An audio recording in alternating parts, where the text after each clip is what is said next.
ทเพลงสมาพันธ์สื่อวิทยุพระพุทธศาสนาอาเซียนเชิญแวะเวียน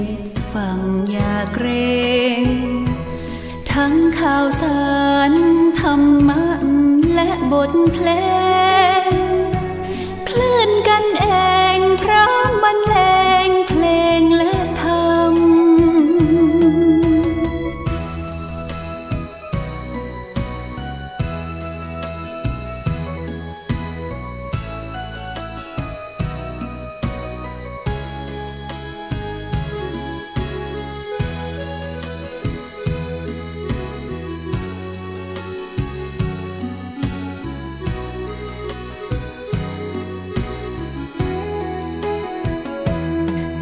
104.50 หมุนมานะ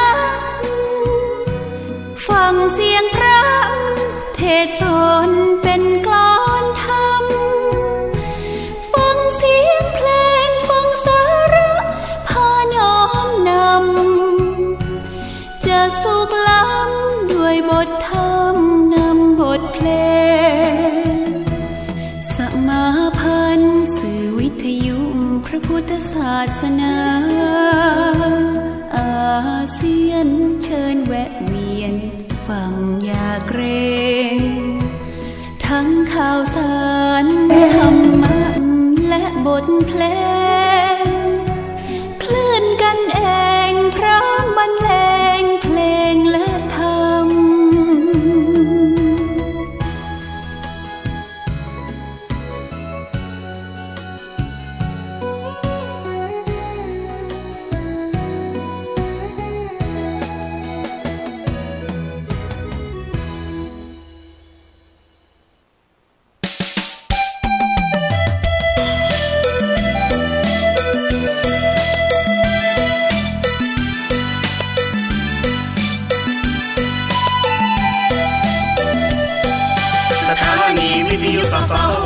ส่งเสียงเลือนน้อดังพอประมาณ FM 104.5 กลางวันFM 104.5 กลางวันขอเชิญทุกท่านฟังรายการดีอันวัดไฟอำเภอเมืองเชียงใหม่รุ่งเรืองพุ่งเปลืองแสงสีเป็นวิทยุเพื่อประเพณีเป็นวิทยุเพื่อประเพณีศึกษาวิถีพุทธศาสตร์และศิลป์เสริมวัฒนธรรมกันดีๆทั้งนั้นสุขสันต์ที่ลิ้นจากพระไตรปิฎกแท้ทั้งสิ้นจากพระไตรปิฎกแท้ทั้งสิ้นทั่วทั้งแผ่นดินได้ยินเสียงพระธรรมออกอากาศไกลๆทั่วโลกดับทุกข์ดับโศกให้โชคเลิศล้ำอันอินเทอร์เน็ตเว็บไซต์ประจำอันอินเทอร์เน็ตเว็บไซต์ประจำไปกระต้อมนำสู่มวลประชาของเราชาวพุทธแสนบริสุทธิ์พุทธตรงวาจาไม่พูดเรื่องการเมืองนานาไม่พูดเรื่องการเมืองนานาพุทธศาสนามัชฌิมาธรรม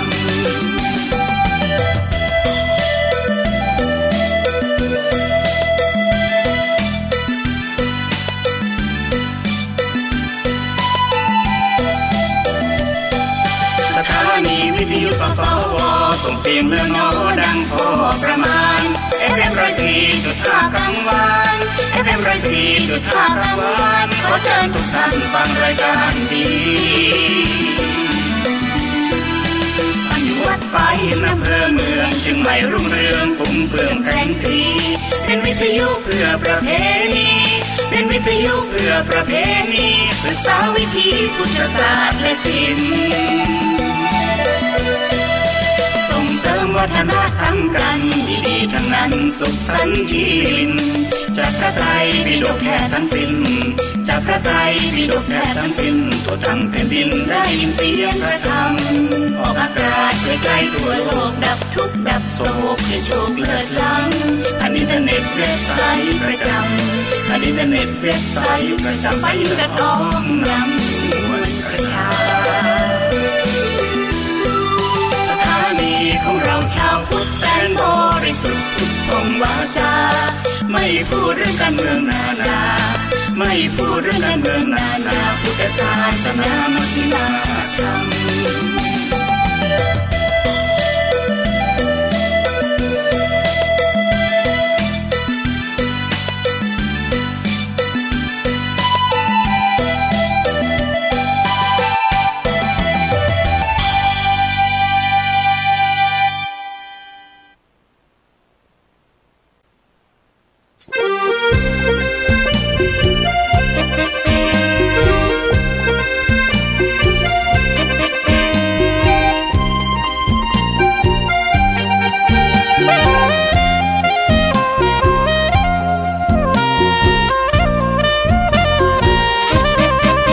สถานีพระพุทธศาสนาฝากเสียงลอยมาบอกบรรดาญาติโยมที่มีใจใช้ธรรมฉโลมที่มีใจใช้เพลงฉโลมบอกบรรดาญาติโยมให้ฟังคลื่นนี้สถานีตั้งไม่ไกลไม่ไกลตั้งอยู่ทั่วเมืองไทยชวนคนไปทำดีเชิญฟังกันทั้งวันดีเจสร้างสรรค์พากันสุขีใครอยากฟังธรรมเชิญทางนี้ใครอยากฟังธรรมเชิญทางนี้หรืออยากฟังเพลงดีๆเปิดคืนนี้นะคุณสถานีพระพุทธศาสนาฝากเพลงลอยมาย้ำชาวพุทธสร้างบุญธรรมะจะติดตามตัวคุณธรรมะจะชี้นำใจคุณพิสุทรงท่านหนุนไว้ให้คุณมาสานสถานีที่ล้ำค่าชี้นำธรรมะเพิ่มปัญญาแตกฉานสอบถามธรรมะข้อใดเชิญลองถามไทยเรื่องที่อยากถามมีธรรมสลับกับเพลงเพราะมีธรรมสลับกับเพลงเพราะและดีเจชอละไว้เป็นเพื่อนคุณ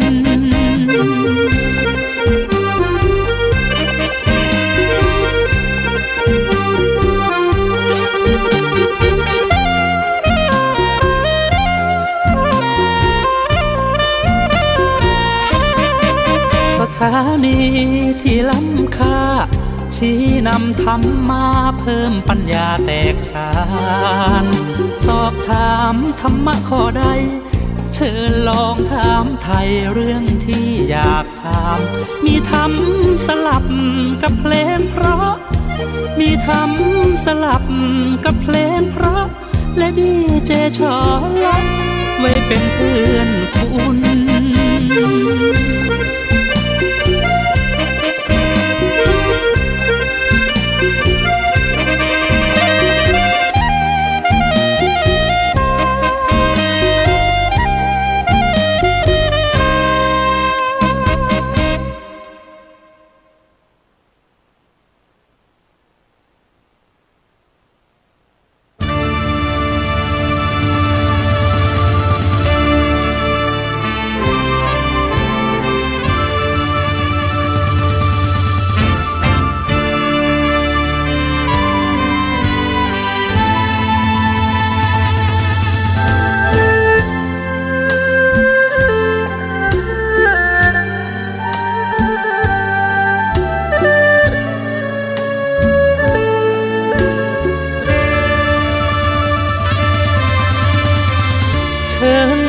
ปฏิบัติเข้าวัดก่อนสายมาเถิดชาวพุทธหญิงชายฝึกกายคุ้มใจให้มันมาลองเรียนรู้มุ่งสู่นิพพานร่วมกันธรรมะจะพาสุขสันต์คืนวันปล่อยวางภายในเจดีย์ตั้งเด่นยอดเห็นเทียมฟ้าเปรียบเช่นสติปัญญาไฟหาธรรมะดับไฟละโลกโกรธลงปลด ดปลงยามคุณร้อนใจกราบพระพุทธครั้งใดอธิษฐานไปสายกลางทางตรงภิกษุสงฆ์ดีท่านชี้หนทางสว่างทำใจให้ว่างเห็นทางหายโลภโกรธหลงท่านคอยช่วยเสริมให้เพิ่มคุณธรรมมั่นคงเพื่อให้สมประสงค์ดำรงในพุทธคุณเสียงเพลงหวานแววบอกแนวทางมาหลักธรรมพระพุทธศาสนาภาวนาเป็นบุญสูงสุดอยากจะเชิญชวนส่วนเกินไปใช้สร้างบุญพระธรรมจะนำใจคุณร่วมบุญที่วัดแห่งนี้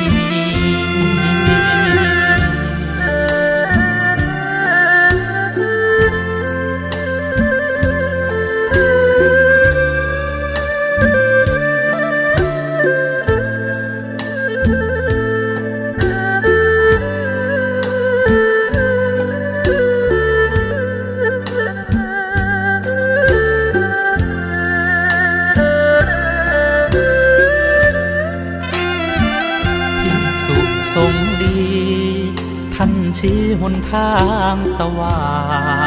งทำใจให้ว่างเห็นทางหายโลภโกรธหลงท่านคอยช่วยเสริมให้เพิ่มคุณธรรมมั่นคงเพื่อให้สมประสงค์ดำรงในพุทธคุณเสียงเพลงหวานแววบอกแนวทางมาหลักธรรมพระพุทธศาสนาภาวนาเป็นบุญสูงสุดอยากจะเชิญชวนส่วนเกินไปใช้สร้างบุญพระธรรมจะนำใจคุณร่วมบุญที่วัดแห่งนี้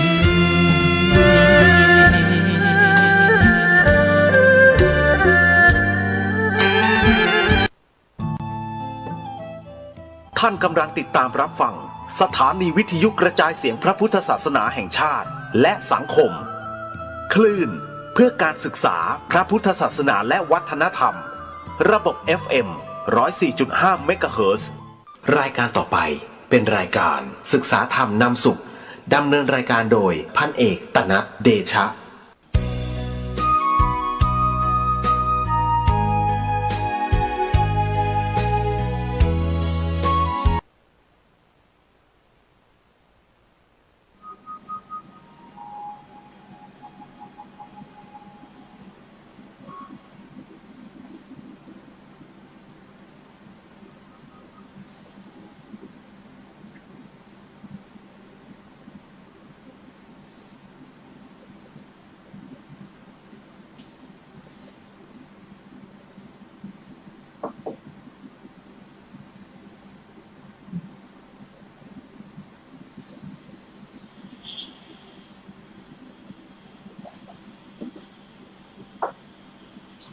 สวัสดีครับท่านผู้ฟังที่เคารพครับ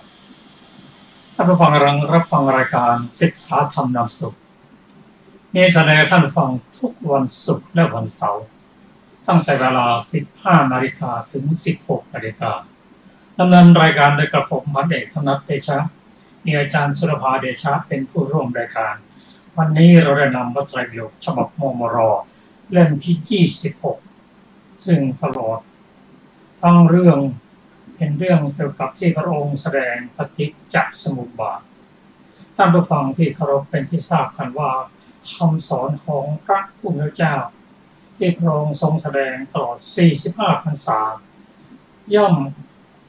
ย่อลงในสติปัฏฐาน4บางครั้งก็เปรียบได้ว่ารอยเท้าช้างนั้นเป็นรอยเท้าที่ใหญ่ที่สุดของสัตว์โลกเพราะฉะนั้น รอยเท้าของสัตว์บกทั้งหมดย่อมลงสู่อย่างลงสู่รอยเท้าช้างฉันนั้นเหมือนกันปฏิจจสมุปบาทนั้นเป็นเรื่องของการของวัฏฏะที่หมุนเวียนกันอยู่อย่างนี้ปฏิจจสมุปบาทนั้นจึงเป็นเรื่องของทุกข์ปฏิจจสมุปบาทเป็นเรื่องของทุกข์ซึ่งมีสาเหตุแน่นอนนั่นคือสมุทัยในพระสูตรนี้พระพุทธเจ้าทรงแสดงถึงความทุกข์ที่ปรากฏเห็นชัดนั่นคือชรามรณะองค์ตรัสว่าผู้ใดก็ตามถ้ายังไม่รู้ถึงเรื่องชรามรณะด้วยปัญญาที่เกิดขึ้นในมรรคจิตแล้วก็ถือว่าผู้นั้นถ้าเป็นพรหมณ์ก็ยังไม่ใช่พรหมณ์จริงถ้าเป็นภิกษุก็ไม่ใช่ภิกษุจริงถ้ายังไม่ทราบชรามรณะเหตุการณ์จะเป็นอะไรก็เราจะมาศึกษากันในพระสูตรที่ชื่อว่าปฐมสมณพราหมณ์สูตรซึ่งมีอยู่ในพระไตรปิฎกเล่มที่26หน้า386ก็ขอเชิญอาจารย์ศิรภาสวัสดีค่ะท่านผู้ฟังทุกท่านปฐมสมณพราหมณสูตรว่าด้วยสมณะหรือพราหมณ์ไม่รู้ชราและมรณะข้าพเจ้า สดับมาแล้วอย่างนี้สมัยหนึ่งพระผู้มีพระภาคเจ้าประทับอยู่ณพระเชตวันอารามของท่านอนาถบิณฑิกเศรษฐีกรุงสาวัตถีหน้าที่นั้นแลพระผู้มีพระภาคเจ้าตรัสเรียกภิกษุทั้งหลายมาแล้วตรัสว่าดูก่อนภิกษุทั้งหลายก็สมณะหรือพราหมณ์เหล่าใดเหล่าหนึ่งไม่รู้ชราและมรณะไม่รู้เหตุเกิดชราและมรณะไม่รู้ความดับชราและมรณะไม่รู้ปฏิปทาอันให้ถึงความดับชราและมรณะสมณะหรือพราหมณ์เหล่านั้นย่อมไม่ได้รับสมมุติว่าเป็นสมณะในหมู่สมณะหรือไม่ได้รับสมมุติว่าเป็นพราหมณ์ในหมู่พราหมณ์อันหนึ่งท่านผู้มีอายุเหล่านั้นจะทำให้แจ้งซึ่งประโยชน์แห่งความเป็นสมณะหรือประโยชน์แห่งความเป็นพราหมณ์ด้วยปัญญาอันรู้ยิ่งด้วยตนเองในปัจจุบันเข้าถึงอยู่ไม่ได้ดูก่อนภิกษุทั้งหลายส่วนสมณะก็ดีหรือพราหมณ์ก็ดีเราใดเราหนึ่งย่อมรู้ชราและมรณะย่อมรู้เหตุเกิดชราและมรณะย่อมรู้ความดับชราและมรณะ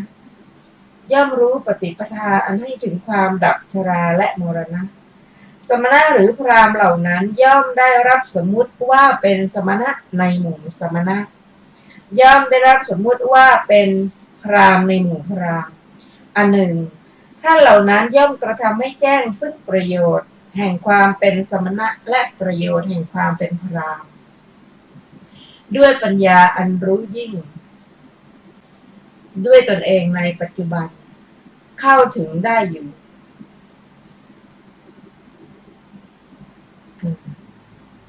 ทุติยสมณพราหมณ์สูตร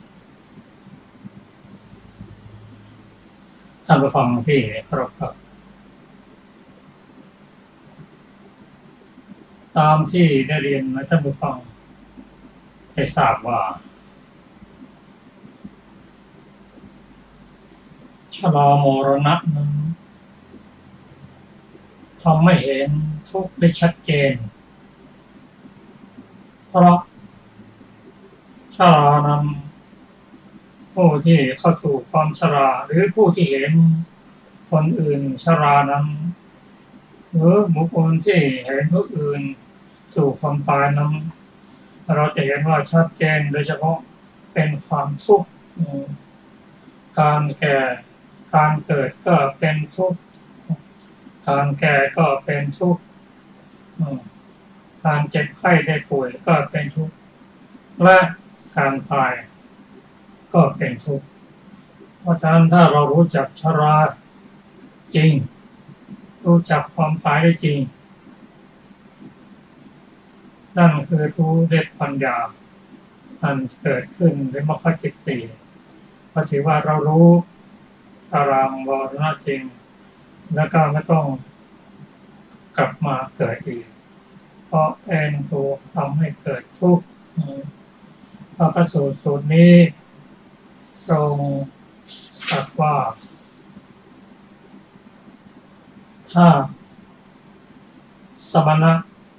หรือพราหมณ์เราใดเราเองไม่รู้จักชราและมรณะไม่รู้เหตุเกิดชราและมรณะไม่รู้ความดับชรามรณะไม่รู้ปฏิปทาอันให้ถึงความดับชรามรณะสมณะหรือพราหมณ์เหล่านั้นย่อมไม่ได้รับสมมุติว่าเป็นสมณะในหมู่สมณะหรือไม่ได้รับสมมุติว่าเป็นพราหมณ์ในหมู่พราหมณ์ถ้าอีกประการหนึ่งท่านผู้ไม่รู้เหล่านั้นจะทำให้แจ้งประโยชน์ซึ่งประโยชน์ของความเป็นสมณะนั่นก็คือเป็นพระอรหันต์บุคคลหรือประโยชน์แห่งความเป็นพราหมณ์ก็พราหมณ์กับสมณะในที่นี้ต่างกันเฉพาะพยัญชนะแต่ความหมายนั้นอย่างเดียวกันคือเป็นพระอรหันตบุคคลเพราะฉะนั้นผู้ที่ไม่รู้ด้วยปัญญาอันยิ่งของตนเองในปัจจุบันเข้าถึงอยู่ไม่ได้ถ้าเราจะมารู้จักชรามรณะ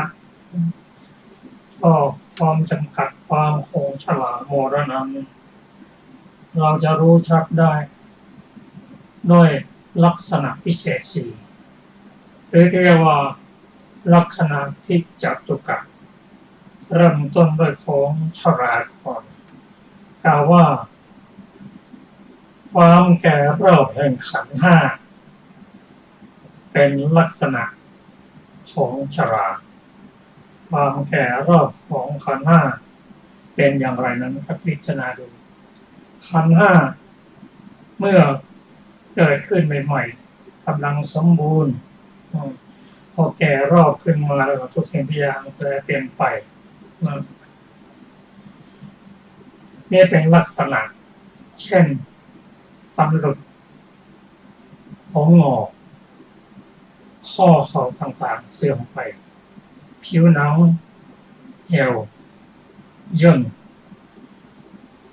การทำหน้าที่โดยเฉพาะการเคลื่อนไหวต่างๆนั้นเมื่อแก่รอบลงไปก็ไม่คงที่แปรเปลี่ยนไปอันนี้เป็นลักษณะของธรรมชรา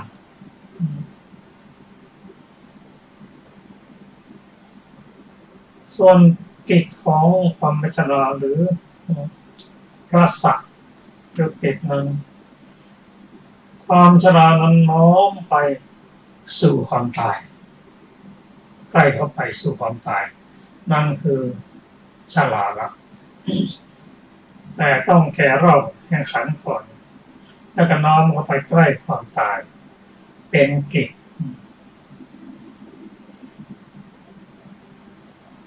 โยปนะวินาศปัจจุปฐานามีความพินาศแห่งความหนุ่มสาวเป็นอาการปรากฏนั่นก็คือความสิ้นไปแห่งความเป็นหนุ่มเป็นสาวหาความเป็นหนุ่มเป็นสาวไม่ได้แล้วมีแต่ความแก่อันนี้เป็นอาการปรากฏส่วนปริปัจจมานะรูปะปัฏฐานามีรูปกำลังแก่งอมเป็นเหตุใกล้อันนี้เป็นลักษณะพิเศษของคำว่าชรา ส่วนลักษณะที่จัตุกะของคำว่ามรณะนั้นเริ่มต้นด้วยจุติลักษณะมีความเคลื่อนไปเป็นลักษณะเคลื่อนไปสู่ความตายเคลื่อนไปของวิญญาณที่ไปสู่ที่ไปครองรูปใหม่เป็นลักษณะวิโยคะประสังมีการพัฒนาเป็นสัมปติประสังความพัฒนาจากบุคคลที่รักที่พอใจก็ดีจากไปแล้วไม่กลับมาพัฒนากันนะคือตายแล้วคติวิปัสสัพปัจจุปัฏฐานังมีการอยู่ปราศจากคติเป็นอาการปรากฏมีการอยู่ปราศจากคติเป็นอาการปรากฏหมายว่าไม่มี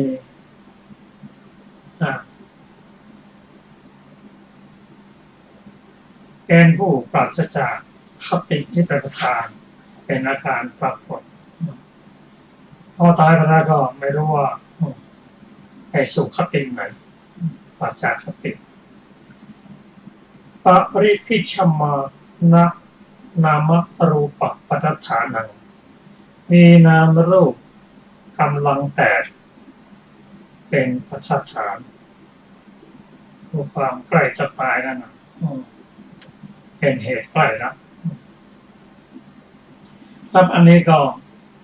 เป็นลักษณะพิเศษของชรามรณะก็รู้ส่วนหนึ่งแต่รู้จริงๆนั้นก็ต้องรู้ประกอบด้วย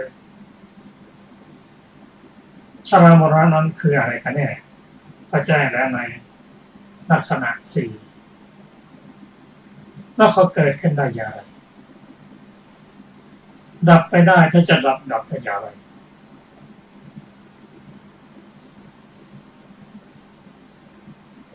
รู้การเกิดรู้เหตุรู้ความดับรู้ปฏิปทาคือข้อปฏิบัติเข้าสู่ความดับของชรามรณะอันนี้เป็นความสัมพันธ์กันอย่างใกล้ชิดระหว่างปฏิจจสมุปบาทกับสติครับ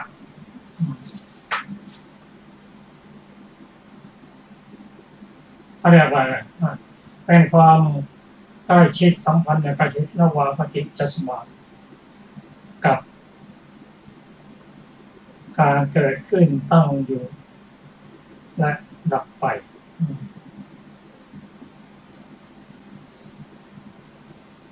ตอนนี้เราเป็นอริยสัจสี่ความสัมพันธ์ระหว่างอริยสัจสี่กับปฏิจจสมุปบาทปฏิจจสมุปบาทนั้นดังเรียนให้ทราบว่าเป็นการเวียนเกิดเวียนตายเป็นทุกข์และทุกขสัจจะไม่เกิดไม่ได้ก็เป็นทุกข์ในอัตภาพนี้เป็นทุกข์จนก็มีเหตุของความเกิดแห่งทุกข์นั้นจริงๆก็สมุทัยคือตัวตัณหาความดับแห่งชรามรณะนั้นก็คือนิพพานนั่นเองนิโรธนั่นเองถ้าเข้าถึงนิพพานมันก็ดับสนิทแน่นอนจะเข้าถึงความสนิทดับสนิทได้ก็ต้องปฏิบัติตามมรรคมีองค์8นั่นคือการแสดงอริยสัจสี่ของพระผู้มีพระเจ้าพระองค์ทรงแสดงทุกข์ก่อนแล้วสาวไปหาเหตุ ก็คือสมุทัยนี่นั่นเองอยากจะพูดว่าถ้าจะพูดอะไรก็ได้พระองค์แสดงถึงอัตถะก่อนแล้วย้อนมาหาธรรมะเพราะฉะนั้นนิพพานหรือนิโรธนั้นเป็นอัตถะเป็นผลส่วนมรรคมีองค์8นั้นเป็นธรรมหรือเป็นทางเดินหรือเป็นเหตุให้ถึงความดับทุกข์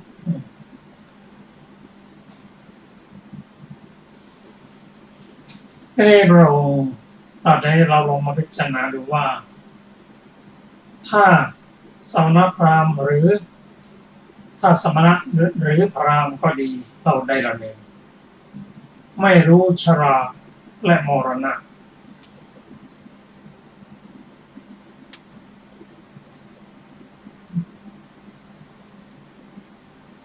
ถ้าไม่รู้ชราและมรณะนั้นก็ย่อมถ้าไม่รู้ชรามรณะเราไม่รู้จักเหตุไม่รู้เหตุให้เกิดชรามรณะนั้นไม่รู้ความดับของชรามรณะนั้นไม่รู้ข้อปฏิบัติหรือปฏิปทาความดับของชรามรณะนั้นเขาไม่เรียกว่าเป็นสมณะจริงไม่เรียกว่าเป็นพราหมณ์จริงแต่ถ้าสมณะก็ดีหรือพราหมณ์ก็ดีรู้ชราและมรณะว่าเป็นอะไรรู้เหตุที่เกิดของชรามรณะได้แก่อะไรถ้ารู้ว่าความดับมีอยู่ของชรามรณะนั้นและรู้ข้อปฏิบัติหรือปฏิปทาให้ถึงความดับแห่งชรามรณะนั้นผสมและที่ได้ชื่อว่าเป็นสมณะหรือเป็นพราหมณ์ทั้งเป็นผู้ที่ทำให้แจ้งซึ่งประโยชน์ของสมณะและของพราหมณ์ด้วยปัญญาอันยิ่งของตน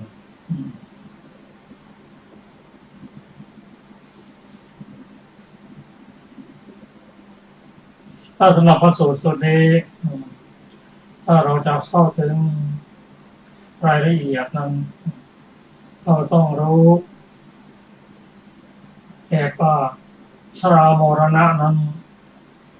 คืออะไรเรารู้แล้วเหตุเกิดของชรามรณะนั้นได้แก่อะไรได้แก่ชาติคืออะไรคือความเกิดขึ้นในชาติถ้าดับชาติจะได้ชรามรณะก็ไม่เกิดขึ้นเมื่อชรามรณะไม่เกิดขึ้นแล้วก็ความทุกข์ต่างๆนั้นก็ดับไปถ้าจะสงเคราะห์เข้าในอริยสัจสี่นั้นชรามรณะนั้นเป็นตัวทุกข์มีชาติเป็นปัจจัยทำตัวให้ชรามรณะนั้นแต่เป็นเหตุไกลเป็นเหตุใกล้เหตุจริงๆนั่นก็คือตัณหาเพราะมีตัณหาเป็นปัจจัยจึงทำให้เกิดชรามรณะได้ในที่สุดก็พูดง่ายๆว่าถ้าเราจะน้อมนำมาปฏิบัติแล้วก็ปฏิบัติตาม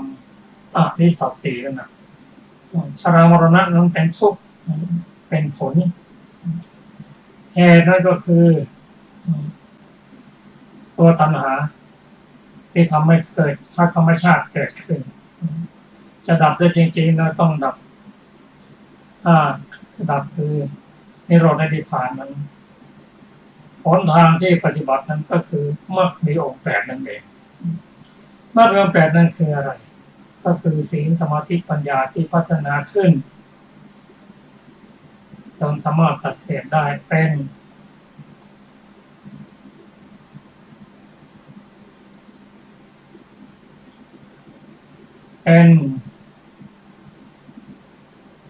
ปัญญา ซึ่งมีฐานคือศีลและสมาธิเป็นอธิปัญญาที่มีอธิศีลอธิจิตเป็นตัวปฏิบัติร่วมกันถ้าเราเข้าใจน้องเข้าไปหาอริยสัจสี่ก็จะไม่เข้าใจในพระสูตรที่แจ้งขึ้นเรามาชัดเจนก็ในสูตรที่2เรียกว่าทุติยสมณพราหมณ์สูตรซึ่งมีอยู่11ด้วยกัน11หัวข้อด้วยกันเชิญอาจารย์ประภานำพระสูตรนี้มาศึกษาทุติยสมณพราหมณ์สูตรจนถึงเอกาทัสสะสมณพราหมณ์สูตรสมัยหนึ่งพระผู้มีพระภาคเจ้าประทับอยู่ณพระเชตวันอารามของท่านอนาถบิณฑิกะเศรษฐีกรุงสาวัตถีณที่นั้นแลพระผู้มีพระภาคเจ้าตรัสเรียกภิกษุทั้งหลายมาแล้วตรัสว่าดูก่อนภิกษุทั้งหลายสมณะหรือพราหมณ์เหล่าใดเหล่าหนึ่งไม่รู้ชาติไม่รู้ภพไม่รู้อุปาทานไม่รู้ตัณหา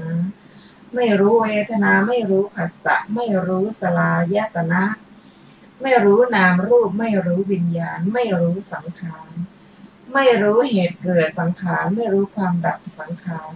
ไม่รู้ปฏิปทาอันให้ถึงความดับสังขาร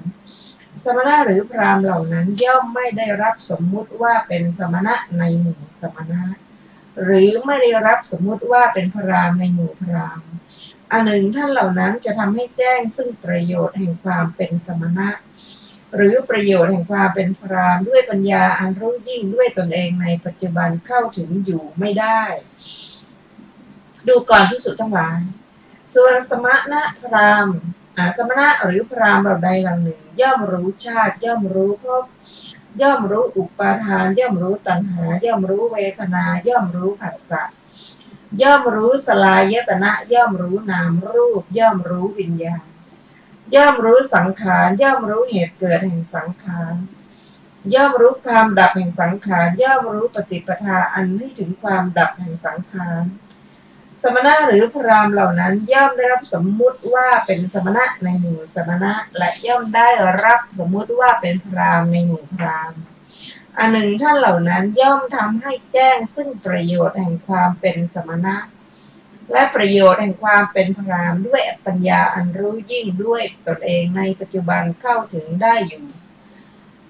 จบทุติยสมณพราหมณ์จนถึงเอกาทัสสะสมณพราหมณ์สูตรที่8สำหรับทุติยสมณพราหมณ์สูตรนั้นมีพระสูตรที่แตกออกไปเป็น11เรียกว่าเอกาทัสสะสมณ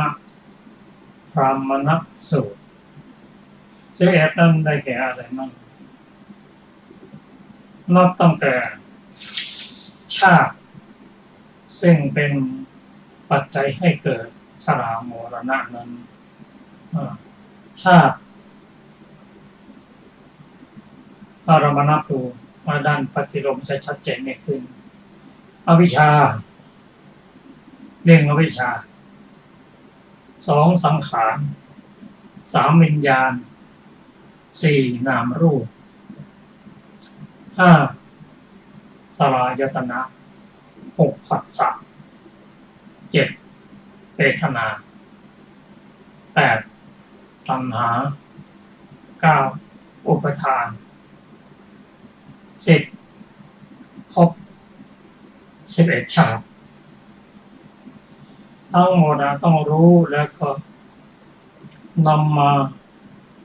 สงเคราะห์เข้าในอริยสัจสี่ทั้งหมดก็จะได้อยู่44นะครับเพราะฉะนั้นการที่เราจะเข้าใจปฏิจจสมุปบาทนั้นต้องทำหัวข้อทั้งหัวข้อ12ในด้านทั้งปฏิโลมอนุโลมและปฏิโลมมาเริ่มตั้งแต่เพราะอวิชชาเป็นปัจจัยจึงเกิดสังขารเพราะสังขารเป็นปัจจัยจึงเกิดวิญญาณเพราะวิญญาณเป็นปัจจัยจึงเกิดนามรูปเพราะนามรูปเป็นปัจจัยจึงเกิดสลายตนะ เพราะสลายตนะเป็นปัจจัยจึงเกิดผัสสะเพราะผัสสะเป็นปัจจัยจึงเกิดเวทนาเพราะเวทนาเป็นปัจจัยจึงเกิดตัณหาเพราะตัณหาเป็นปัจจัยจึงเกิดอุปทานเพราะอุปทานเป็นปัจจัยจึงเกิดภพเพราะภพเป็นปัจจัยจึงเกิดชาติเพราะชาติเป็นปัจจัยจึงเกิดชรามรณะอันนี้เป็นทุกข์เป็นตัวทุกข์ที่เห็นกันอยู่เราก็เป็นเรื่องที่เราจะต้องศึกษาพระองค์แสดงพระสูตรนี้แก่ภิกษุเหล่านั้นเป็นผู้ที่ได้ตั้งความปรารถนาจะพ้นจากทุกข์เป็นผู้ที่มีศีลสมาธิปัญญาท่านจึงเข้าใจได้หมดแต่สำหรับเรานั้นเราก็ต้องศึกษาให้ได้ละเอียดยิ่งขึ้นไปเช่นในพระสูตรนี้ท่านเริ่มต้นได้ว่าไม่รู้ชาติเราจะต้องรู้ชาติคืออะไรเหตุเกิดของชาติความดับของชาติและปฏิปทาที่เข้าถึงความดับของชาติไล่ขึ้นไปก็เป็นภพคืออะไรมีอะไรบ้างภพภูมิก็เป็นที่เกิดที่อยู่มีอะไรบ้างมีกามภพรูปภพอรูปภพซึ่งจะเกิดขึ้นเพราะอุปทาน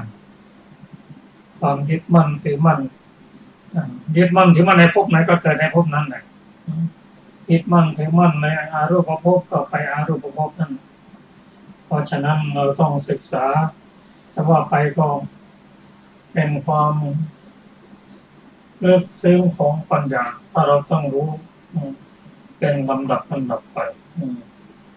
เช่นลักษณะพิเศษ4อย่างของธรรมชาติชาติคืออะไรลักษณะของชาติก็คือมีการเกิดในภพนั้นในการมาภพรูปภพอรูปภพนั้นเป็นลักษณะเมื่อเกิดในนั้นก็มีการมอบให้ซึ่งขันธ์เป็นติถ้าเกิดในการมาภพก็เป็นภพที่มีปัญจโวการภูมิมอบให้ซึ่งขันธ์5เป็นต้นมีอดีตภพโผล่ขึ้นมาในภพนี้เป็นอาการปรากฏอดีตภพนั้นเป็นภพอะไรอาจจะมาจาก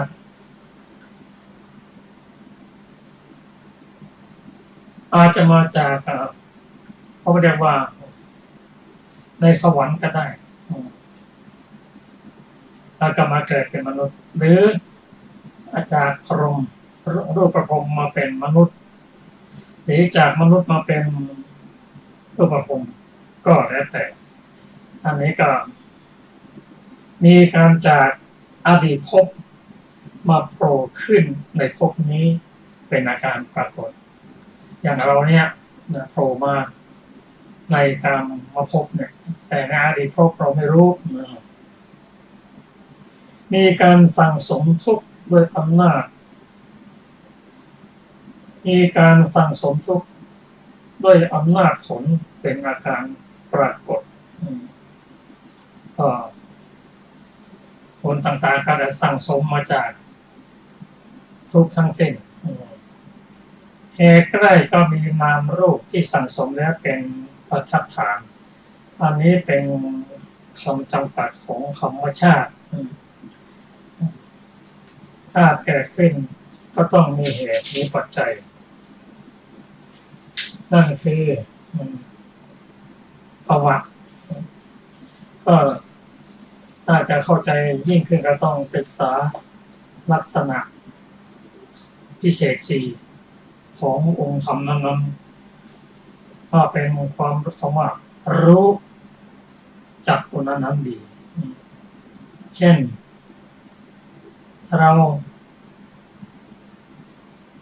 ไม่รู้ภพเมื่อไม่รู้ภพก็ไม่รู้เหตุเกิดของภพไม่รู้ความดับของภพไม่รู้ปฏิปทาข้อปฏิบัติให้ ถึงความดับของภพไม่รู้จักอุปทานคืออะไรคือความยึดมั่นถือมั่นถึงยึดมั่นถือมั่นอย่างไรก็ผลก็จะเกิดขึ้นของภพนั้นอุปทานเราต้องรู้ว่าอุปทานนั้นมีอยู่4อย่างด้วยกันเช่นกามุปทานยึดมั่นถือมั่นในกามศีลตุปทานยึดมั่นถือมั่นในศีลแต่คำว่าศีลนี้เป็นศีลพรตนะปฏิบัติคิดว่าศีลนั้นจะทำให้เราพ้นทุกข์ได้เช่นการถือว่าไม่ต้องทำอะไรหรอกมันก็จะบริสุทธิ์เองคิดอย่างนี้ปฏิบัติอย่างนี้เป็นศีลอย่างนี้ข้อปฏิบัติอย่างนี้ที่ถือด้วยความเข้าใจไม่ถูกต้องยึดมั่นเรียกว่าศีลตุปทานอัตวาทุปทานก็ถือมั่นว่าเป็นตัวเป็นตนก็มีอยู่4อย่างด้วยกันกามุปทานศีลตุปทานอัตวาทุปทานและอีกข้อหนึ่งนะมันมีอยู่4ข้อด้วยกัน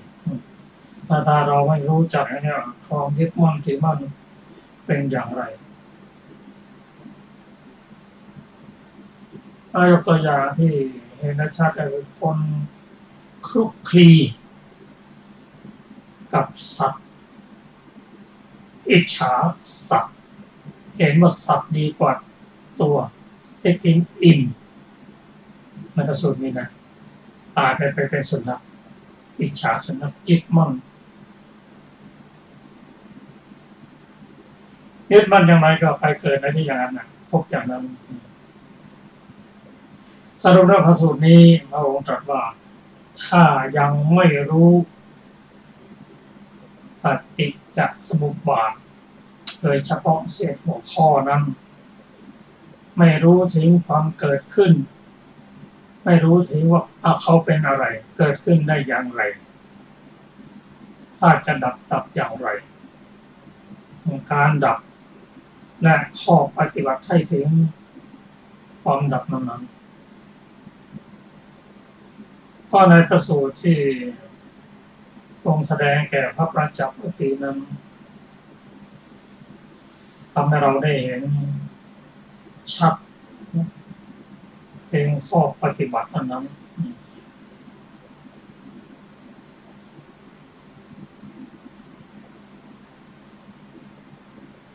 สรุปแล้วก็การแสดงอริยสัจสี่ของพระองค์แสดงทุกข้อทุกส่วนของปฏิจจสมุปบาทไว้ตั้งแต่ชรามรณะขึ้นมาจนถึงสังขารถึงอวิชชาสังขารพูดถึงสังขารนั้นคืออะไรสังขารนั้นต้องทำกันได้แก่ตัวเจตนานั่นเองมีการปรุงแต่งเป็นลักษณะปรุงแต่งเป็นอะไรเป็นบุญเป็นบาปเป็นอาเนญชาที่เราปรุงอยู่ทุกวันเนี่ยถ้าพูดถึงว่าถ้าไม่เจริญสติปัฏฐานสี่นะก็ปรุงที่จะอยู่ในโลกนี้เองถ้าปรุงเป็นบุญก็เป็นบุญให้อยู่ในโลกอยู่ในฐานะที่ดีอยู่ในภูมิที่ดีก็ยังติดอยู่ในโลกนี้แหละถ้าปรุงเป็นบาปก็แน่นอนไปเกิดในอบายนั่นนะถ้าปรุงเป็นอเนญชาถึงระดับถึงอรูปก็อยู่ในภพภูมิที่ไหนอารูปนะก็หมุนวนอยู่ในวัฏฏะนั่นเองครับเราจะมาศึกษาในพระสูตรต่อไปเชิญอาจารย์สุรภาอันตรปยานที่9ว่าด้วยบุคคลไม่รู้ไม่เห็นชราและมรณะตามความเป็นจริงสัพถุสูตรพระผู้มีพระภาคเจ้าประทับอยู่ณพระเชตวันอารามของท่านอนาถบิณฑิกะเศรษฐีกรุงสาวัตถีณที่นั้นแลพระผู้มีพระภาคเจ้าได้ตรัสเรียกภิกษุทั้งหลายมาแล้วตรัสว่าดูก่อนภิกษุทั้งหลาย บุคคลเมื่อไม่รู้ไม่เห็นชรามรณะตามเป็นจริงพึงแสวงหาครูเพื่อความรู้ในชรามรณะตามเป็นจริงบุคคลเมื่อไม่รู้ไม่เห็นเหตุเกิดแห่งชรามรณะตามเป็นจริงพึงแสวงหาครูเพื่อความรู้ในเหตุเกิดแห่งชรามรณะตามเป็นจริงบุคคลเมื่อไม่รู้ไม่เห็นความดับแห่งชรามรณะตามเป็นจริงพึงแสวงหาครูเพื่อความรู้ในความดับแห่งชรามรณะตามเป็นจริงบุคคลเมื่อไม่รู้ไม่เห็นปฏิปทาอันให้เกิดถึงความดับแห่งชรามรณะตามเป็นจริงพึงแสวงหาครูเพื่อความรู้ในปฏิปทาอันให้ถึงความดับแห่งชรามรณะตามเป็นจริงปยานแห่งบาลีประเทศทั้งปวงอย่างนี้ดูก่อนภิกษุทั้งหลายบุคคลเมื่อไม่รู้ไม่เห็นชาติตามเป็นจริงเมื่อไม่รู้ไม่เห็นภพตามเป็นจริงเมื่อไม่รู้ไม่เห็นอุปาทานตามเป็นจริงเมื่อไม่รู้ไม่เห็นตัณหาตามเป็นจริงเมื่อไม่รู้ไม่เห็นเวทนาตามเป็นจริงเมื่อไม่รู้ไม่เห็นภาษะตามเป็นจริงเมื่อไม่รู้ไม่เห็นสลายตนะตามเป็นจริงเมื่อไม่รู้ไม่เห็นนามรูปตามเป็นจริงเมื่อไม่รู้ไม่เห็นวิญญาณตามเป็นจริงเมื่อไม่รู้ไม่เห็นสังขารทั้งหลายตามเป็นจริงพึงแสวงหาครูเพื่อความรู้ในสังขารทั้งหลายตามเป็นจริงเมื่อไม่เห็นเหตุเกิดแห่งสังขารตามเป็นจริงพึงแสวงหาครูเพื่อความรู้ในเหตุเกิดแห่งสังขารตามเป็นจริงเมื่อไม่รู้ไม่เห็นความดับแห่งสังขารตามเป็นจริงพึงแสวงหาครูเพื่อความรู้ความดับแห่งสังขารตามเป็นจริงเมื่อไม่รู้ไม่เห็นปฏิปทาอันให้ถึงความดับแห่งสังขารตามเป็นจริงพึงแสวงหาครูเพื่อความรู้ในปฏิปทาอันให้ถึงความดับแห่งสังขารตามเป็นจริงพึงกระทำกิจในอริยสัจสี่แห่งปัจจัยการทั้งปวงเป็นสูตรหนึ่งสูตรที่2 ถึง 12ดูก่อนภิกษุทั้งหลายบุคคลเมื่อไม่รู้ไม่เห็นชราและมรณะตามเป็นจริงพึงกระทำความศึกษาเพื่อความรู้ในชราและมรณะตามเป็นจริง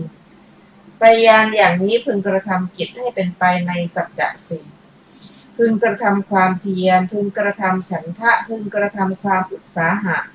พึงกระทำความไม่ย่อท้อพึงกระทำความเพียรแผดเผากิเลสพึงกระทำความเป็นผู้กล้าพึงกระทำความเพียรเป็นไปติดต่อพึงกระทำสติพึงกระทำสัมปชัญญะพึงกระทำความไม่ประมาทดังนี้แลจบอันตรปยานอันเป็นหัวข้อพระสูตรอัตถกถาสัตถุสูตรเป็นต้นเบื้องหน้า แต่12สูตรที่เป็นไปโดยมีอาทิว่าสัทธาปริยาสิตตโพดังนี้ชื่อว่าอันตรปยานวรรคพระสูตรทั้งหมดนั้นท่านกล่าวตามอัธยาศัยของเวนยบุคคลผู้ตรัสรู้โดยประการนั้นๆในบทเหล่านั้น บทว่าสัทธาได้แก่ผู้เป็นพระพุทธเจ้าก็ตามพระสาวกก็ตาม ซึ่งเป็นที่อาศัยของผู้ได้มรรคญาณนี้ชื่อว่าศาสดาศาสดานั้นพึงแสวงหาบทว่าสิกขาการณิยาได้แก่พึงทำสิกขาทั้ง3อย่าง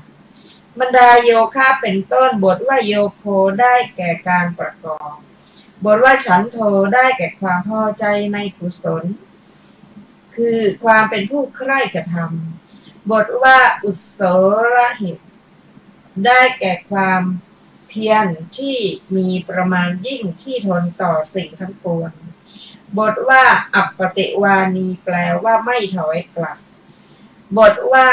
อาตัปปังได้แก่ความเพียรอันทำกิเลสให้ร้อนทั่วคือวิริยะนั่นเองบทว่าสาตัจจังได้แก่การกระทำเป็นไปติดต่อบทว่าสติได้แก่สติที่กำหนดสัจจะสี่เป็นอารมณ์ด้วยอำนาจชราและมรณะเป็นต้นบทว่าสัมปชัญญะได้แก่ญาณเช่นนั้นและบทว่าอัปปมาโทได้แก่ความไม่ประมาทในการเจริญสัจจะ คำที่เหลือในบททั้งปวงมีอรรถะง่ายทั้งนั้นแหละจบอรรถกถาอันตรปยานที่ 9พระสูตรสูตรนี้พระองค์ทรงแสดงพระสูตรสูตรนี้พระองค์ทรงแสดงแก่ภิกษุให้แสดงว่าภิกษุจริงๆเป็นสมณะจริงๆนั้นเป็นอย่างไรถ้าจะเป็นพราหมณ์เป็นพราหมณ์จริงๆนั้นเป็นอย่างไรจะเป็นภิกษุจะเป็นสมณะจริงพราหมณ์จริงก็ต้องรู้จักปฏิจจสมุปบาทรู้ถึงความเกิดความดับรู้จักหนทางที่เข้าไปสู่ความดับของปฏิจจสมุปบาทปฏิจจสมุปบาทนั้นจึงเป็นหัวข้อของมรรคที่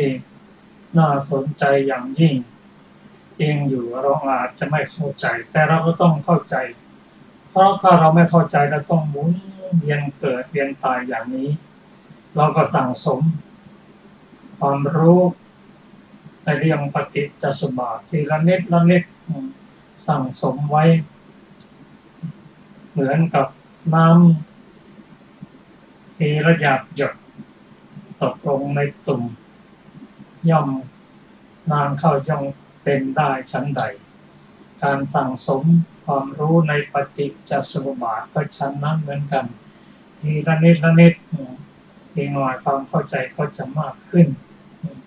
ข้อสำคัญเราอย่าไปคิดว่าโอ้กุศลยังนิดเดียวเพราะว่ากุศลย่อมสั่งสมได้แม้อกุศลก็ย่อมสั่งสมได้เช่นเดียวกันเหตุกันด้วยประโยชน์นั่นก็คือการสั่งสมกุศลเป็นการสั่งสมบุญสั่งสมปัญญาย่อมนำมาซึ่งความสุขเพราะเป็นธรรมฝ่ายขาวถ้าสั่งสมอกุศลทีละนิดอกุศลก็คืออกุศลเป็นธรรมฝ่ายดำมีความทุกข์เป็นผลมีความทุกข์เป็นกำไรพระสูตรนี้พระองค์ทรงแสดงความสัมพันธ์ระหว่างปฏิจจสมุปบาทฝ่ายทุกข์กับอริยสัจสี่ซึ่งครอบคลุมทั้งหมดของพระพุทธศาสนานั่นคือศาสนาพุทธนั้นประกอบด้วยเหตุด้วยผลการแสดงอริยสัจสี่นั้นพระองค์ทรงแสดงผลก่อนและสาวาเหตุทุกข์เป็นผลสมุทัยเป็นเหตุนิโรธนิพพานเป็นผลส่วนมรรคมีองค์ 8นั้นเป็นเหตุเป็นผลซึ่งกันและกันเพราะฉะนั้นทำทุกอย่างถ้าเราจะแก้ไขก็ต้องรู้เหตุเกิดจริงๆรู้เขาคืออะไรเหตุที่ทำให้เขาเกิดได้แก่อะไรถ้าจะดับทั้งเหตุทั้งผลนั้นจะต้องเข้าถึงข้อปฏิบัติคือมรรคองค์ 8ที่นี้เรามาดูว่ามรรคองค์ 8นั้นประกอบด้วยสัมมาทิฏฐิสัมมาสังกัปปะเป็นฝ่ายปัญญาสัมมาวาจาสัมมากัมมันตะสัมมาอาชีวะเป็นฝ่ายศีลสัมมาวายามะสัมมาสติสัมมาสมาธิเป็นฝ่ายสมาธิสรุปแล้วมรรคองค์ 8นั้นประกอบด้วยศีลสมาธิและปัญญาถ้าปัญญาระดับนี้ถ้าสั่งสมไปเราเกิดปัญญาเราก็เริ่มรู้ว่าอันนั้นปฏิบัติแล้วเป็นสุขหรือเป็นทุกข์เมื่อเรารู้ข้อปฏิบัติก็ปฏิบัติในทางฝ่ายขาวแต่ปัญญามากขึ้นจนถึงอธิปัญญาแล้วก็สมาธิจะละได้ด้วยปัญญา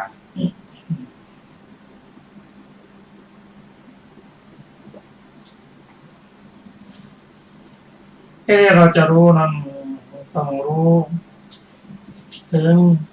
ลักษณะพิเศษที่ผมเรียนในศาสตร์มา ทั้งรูปและนามนั้น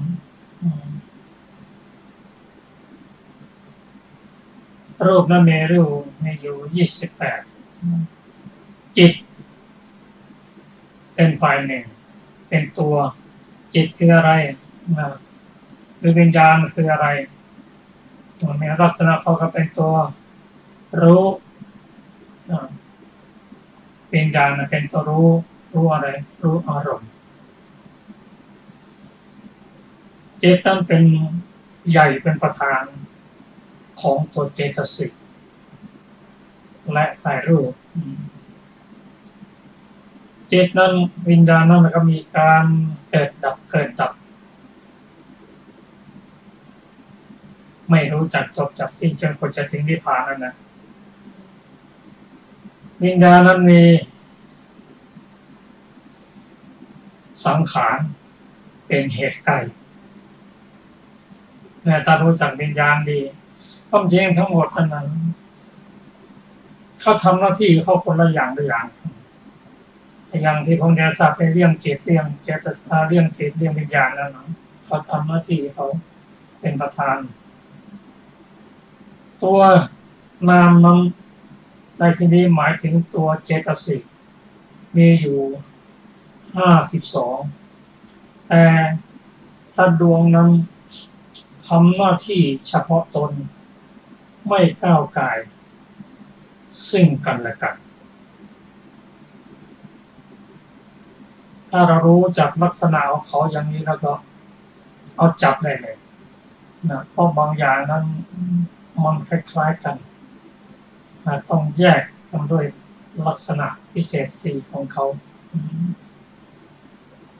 เช่น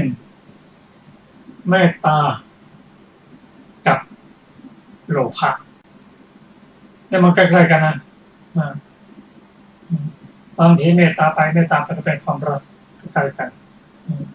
เราคิดว่าเมตตานะบางทีเราทำด้วยความรักเราทำด้วยความโลภต้องแยกให้ออกโดยเฉพาะเราจะเห็นชัดบิดามารดากับลูกนั้นโดยทั่วไปก็เป็นเมตตาแต่คนอื่นนั้นก็ผสมกันผสมด้วยความโลภะและเมตตาเป็นคนละอย่างใกล้ชิดกันเพราะฉะนั้นการแสดงขององค์ธรรมต่างๆนั้นต้องชัดเจนเช่นเราจะพูดถึงเฉพาะตัวที่เกิดในปฏิจจสมุปบาทกันเช่นอวิชชาก็มีลักษณะ4ของเขานั่นคือมีความไม่รู้เป็นลักษณะไม่รู้อะไรพระธรรมที่เรียนทราบว่าไม่รู้จักสิ่ง8ประการไม่รู้จักอริยสัจ4ไม่รู้จักขันธ์ยตนะธาตุที่เป็นอดีตอนาคตไม่รู้ปฏิจจสมุปบาทและปัจจัยการอันนี้คือตัวไม่รู้เป็นลักษณะของเขาส่วนกิจของอวิชชานั้นมีความหลงพร้อมเป็นกิจทำให้เราหลงดึงที่กล่าวว่าพูดไปในนานแล้วกันลืมไปหมดอันนี้มีความหลงเป็นกิจมีความปกปิดเป็นอาการปรากฏปกปิดอะไรปกปิดสภาวะธรรมตามความเป็นจริงซึ่งไม่งามก็ว่างามไม่มีปัญญาให้เห็นว่าพระองค์ตรัสว่าเป็นอนัตตาเราก็ยังหลงว่าเป็นอัตตาไม่เที่ยงเราก็ยังหลงว่าเที่ยงมันปิดบังหมดแค่ว่าตัวอวิชชานะโทสะมันบังเหมือนกับเมฆหมอกที่บังท้องฟ้าไม่เห็นดวงจันทร์อย่างเดียวกัน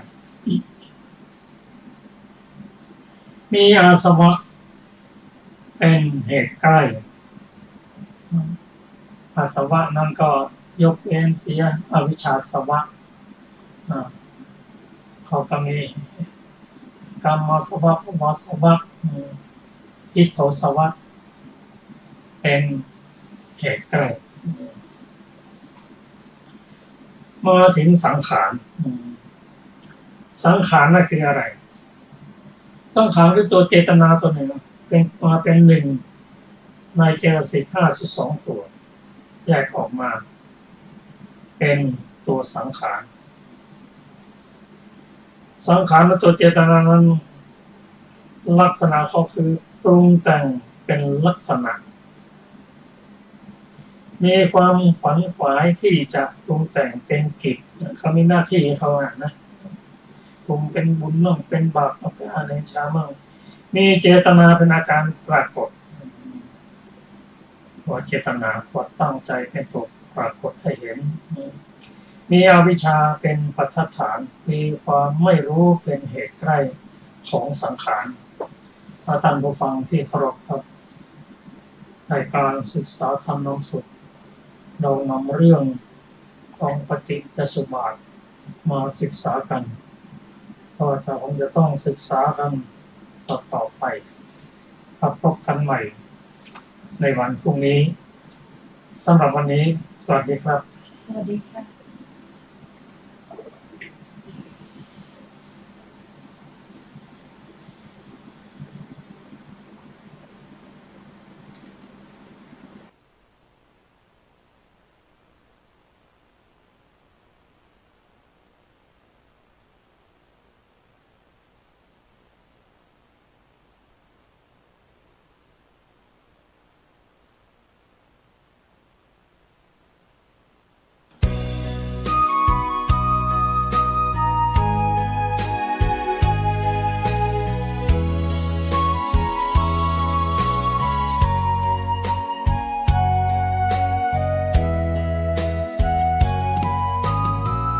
วัดเป็นบุญเขตวิเศษสถา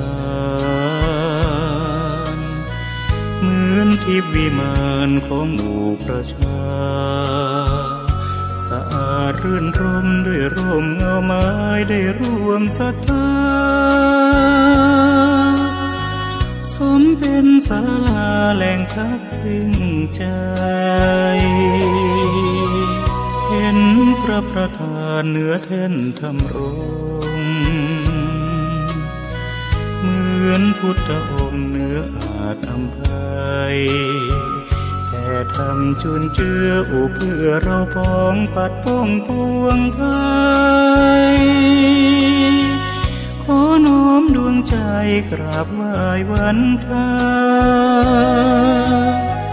วัดเล็กหรือใหญ่นั้นไม่สำคัญวัดเท่าเทียมกันด้วยแรงพัฒนาพระทรงเคร่งครัดทำกิจวัตรทุกวันเวลามีจิตเมตตาต่อชาวสังคมระฆังกังวานขานเร่งศรัทธา